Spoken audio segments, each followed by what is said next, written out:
Hello everyone, LoneWulfRick here, my wolf buddy AB, and today we're taking a look at this closed down casino here in Las Vegas, Texas Station. Now Texas Station has, it's on Rancho Boulevard. 2101 Texas Star Lane. Texas Star Lane. That sounds impressive. It does. It doesn't look impressive anymore. You know, it does not look impressive anymore, and I feel bad for the employees that worked here. Because my uncle used to work here about 10 years, and he loved it and praised this place and how good they were. And he worked in the actual buffet area. Wow. Well, the unfortunate thing is station casinos aren't going to open none of the buffets up anymore. That's they what said I heard. So. They're going to keep them all closed, and the visitors will go to other hotels to have a buffet. Yeah, it's Why like not? So if you want a buffet and you're coming in from out of town or whatever, none of the station casinos are going to do buffets anymore. They're going to keep them shuttered probably forever, from the way that I read it. This property here, this Texas Station, is one of the ones that are still closed for the pandemic. And we had just read, it's like where the station casinos, it's like it come out and said, they sent notice to the city or county to where they want to keep it closed into next year. Right. So I'm going to say it's like, you know, realistically, this property may be closed for the duration of at least the next year and possibly forever. And the way it looks, I would say it is. I mean, people don't realize how big this property is. It's huge. You know, it had a bingo hall, it had like full table games, lots of slot machines, a convention area. Locals love this place. Locals love the place. You know, I could attest that the ribeye steaks were fantastic here. But I see concerts here in the past. It's like, you know, I saw Foghat here. It's like, you know, it's like what a great venue that it was.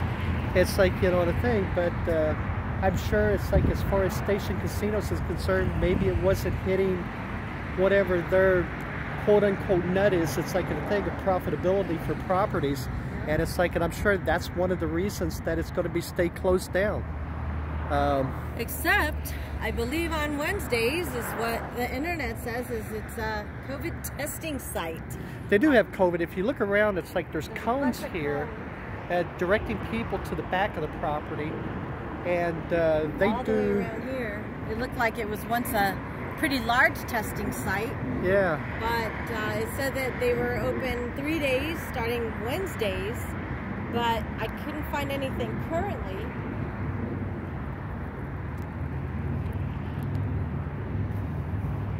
Yeah, it's a real shame. It's like, I know the property had been in Las Vegas, it's like, you know, for a lot of years. And this Rancho Street right here is kind of an older neighborhood here in the city of Las Vegas. And like I said, it's like I would almost bet money it all comes down to dollars and cents of why they're going to keep it closed. Right. And so apparently this property opened in 1995 in July. They have about 200 rooms, and the total gaming space is 121,800 square feet. That's crazy. I mean, that's a huge casino. You know, there's casinos on the Strip that don't have 121,000 square feet of gaming space. And you know, so it looks like they've renovated this property 6 times. The last time in 2018, and they were trying to redo the movie theater in here, but I don't know how far they actually got because we closed down for COVID. And there's the Regal sign over there. Yeah. Yeah, the movie theater here was really nice. I think it was like 18 screens, if I remember right. Yeah. And it was like, is it Regal, which is a name brand, you know, company that runs movie theaters. And the comping, it's like through the casino, through stations, used to be pretty good, because they would actually, like, if you went to the movie, you showed your movie ticket, then you got, like, you know, free drinks or whatever the case might be. It's like, you know, thing after you left the theater. So that's sad. At least maybe they could open the movies up for the locals. Have you seen anything as far as how many employees worked here? I did not. But, Okay. I know there was a large amount of employees now. When you think of an 18 theater movie theater, And 121,000 square feet. Yeah. The bingo hall. There was a wedding chapel here. The restaurants. You know, it's Right. like, and it's a nice looking property. Yeah, that renovation that they did in 2018 for the cinemas was $1.7 million. Wow. So I imagine there were quite a few employees who were very sad that it wasn't going to open. Yep, you're exactly right. Yeah, there we go, right there, 1995, Texas. Yeah. Right on there, right before the entrance there. So. Now, I have a question though. Why is it called the Texas Oil Company Inc., where they have that thing standing there, and then they also have like a drilling in the very front there? Like That's a good question. If anybody knows, leave us a comment. Maybe we should call your uncle and see if he knows. He passed away. Oh, I'm sorry. I'm sorry to hear that. Yeah, but he loved this place. Oh, so they do a food distribution I just saw that, yeah. here, yeah. So it's like for people that are still out of work and still affected by the pandemic or whatever, they do a food pickup through here. Every Tuesday. Which is why all the cones are still in this parking lot here. But I will tell you, it's like Las Vegas really banded together to get, it's like a lot of people food at a time when everybody was out of work. You would drive up, no questions asked, and actually they would give you bags of food, like necessity foods. It's like in, you know, rice and beans and it's, you know, stuff like that. It's like the deal. And I always thought it's like, you know, Vegas, as big as Las Vegas is getting, is still a small community in some ways with helping people. And that's so great. So even without COVID, there are a lot of homeless children and families that don't have a place to live. They're living in their cars, and from what I understand, you know, they're still trying to feed those kids and, you know, give them some meals and give them some clothes and things like that. And you're absolutely right. It's like, I remember, this is pre-COVID, Las Vegas was one of the bigger populations of families living in their cars with kids going to the public schools. Right. And it was like they were looking for, you know, and a lot of times it's like the parents worked. So it wasn't like, it's like that they didn't have jobs or whatever.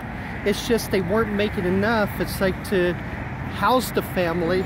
So they literally were living and sleeping in their cars, and then the kids would go to school the next day or whatever. And a lot of the kids, it's like ended up with like take showers in the gym lockers and or the gym. It's like, you know, a thing. It's everything. So yeah, Las Vegas is like, it's a great city. I love living in Las Vegas. I really do. But there's a lot of things also that we don't see a lot of the stuff. Yeah. You know, and then when COVID hit and it took a long time for people to get any assistance, if they have even gotten assistance since, you know, the Uber drivers and the PUA people, it was hard for them to get their payments. It was delayed. So what did they do all that time? And so many businesses closed down, like this one here. It's like they closed down, and I'm talking about like everybody. They'd like closed down here, and you know, realistically, it's like, you know, they people just never recovered. Right. And you're right. It's like there was assistance here in like Las Vegas. It's like was kind of slow coming. It's like for a lot of people. Now AB and I, we worked at a place. It's like that stayed open. We worked at a pack and ship store, and we were considered essential. And but you know, it's like you look back over the past, you know, year basically that we worked there when this COVID was like there. You know, there were people that came into our store, and it's like, you know, because they had to do faxing or whatever. And some of the stuff we were faxing, it's like they just tested positive. And they're coming into the store. It's like, you know, the thing, it's like they didn't stay at home. No, they needed to go somewhere to get the paperwork faxed, but they were supposed to stay at home. And exactly right. So it was rough. It was really bad, and it's like it's kind of a shame. It's like that. Very confusing, but it was a very confusing time. You know, it's like the thing. It's like we worked in, and basically watched out for each other. Sure. And you know, to make sure it's like that the place was kept clean and trying to look out for our customers that we saw every day. Trying to help people keep their distance, wear their masks. Absolutely, and that was like one of the other parts. You know, we had huge signs at the front door that people would have to walk around. It's like, you know, mask required in the store. They walk around it with no mask, and I was like, you know, it's nothing different than you ever read in other parts of the country. So we bring it up because now that a lot of places are 100%, and people are not wearing masks if they're vaccinated and so forth. You stop here and you look at a place like this. Exactly. And it brings back the sadness of what it's taken from a lot of people. You're right. You're absolutely right. That's very well put. It's taken lives from people. You know, people have gotten sick. They lost loved ones, and now you look at a place like this, and they lost their job. They may not ever be coming back. And they'll never get it back.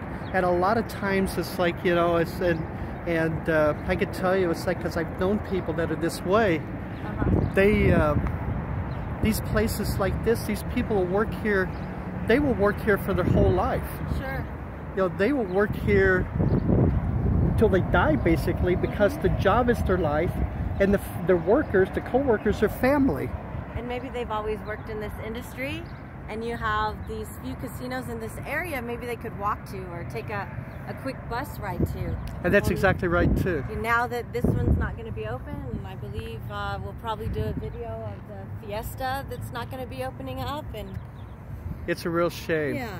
It's a real shame, because you think about, I mean, they lost their job, you know, okay, it's like you lost your job, it's the same thing. But sometimes it's more than that. You know, it's the family atmosphere that a place like this, whose employees would work here for decades, say it's like a thing, and they rely on one another. Sure. And that's been torn apart from. It's just like a family being torn apart. And it's just sad that it's not going to reopen. It really is. Now, I'm sure a lot of the employees, it's like after a year, have probably found like new work. Maybe they got to transfer, we hope, to other like station casinos or whatever, hopefully. We hope so. But it's just kind of not the same sometimes, you know. So. All right, well, it's like that's the bad news for Texas Station. They have put in a request that's like with the city that it will not open for at least another year. So, and if anybody does watch this video and you happen to work here at Texas Station or know anybody who worked here, we just want you to know we're thinking of you, we're wishing you well, and we know you existed over here at this and that's exactly right. You know, we did a story, it's like a few months ago, of like Buffalo Bills out of the state line out of Prim, and people were leaving comments of like their experiences or you know, what had happened to them if they worked there, or maybe just traveling into town and stayed there or whatever. Sure. And just left some memories. It's like you are more than welcome to come into the comments of this video if you worked here at Texas Station or worked at the theaters or whatever, and just leave comments. It's like, you know, and just with memories and stuff. Sure, it's tell like, us about it. We want to hear. Absolutely, we do. It's like, you know, I've only been here twice when I've come out here because my uncle was here, but I'll tell you, it was one pretty exciting, happy place. Yeah. To me, it's like anytime I ever came here, it's like, now usually it was the weekends. It was always packed. It was always super busy. And, you know, it's like that's... we know things change, but we just want you to know that we haven't forgotten about this place and anybody who might have had some life inside of it. Absolutely. All right, everybody, so we appreciate you joining our video. It's like very much Lone Wolf Rick and Wolf Buddy AB, and everybody just kind of take care of yourselves, okay? And like I said, it's like if you have memories of the Texas Station, you're more than welcome to leave them in the comments. We greatly appreciate it. Definitely. So everybody take care, okay? And stay safe, and we'll see you in the next video. Thank you for spending time with us. Bye-bye.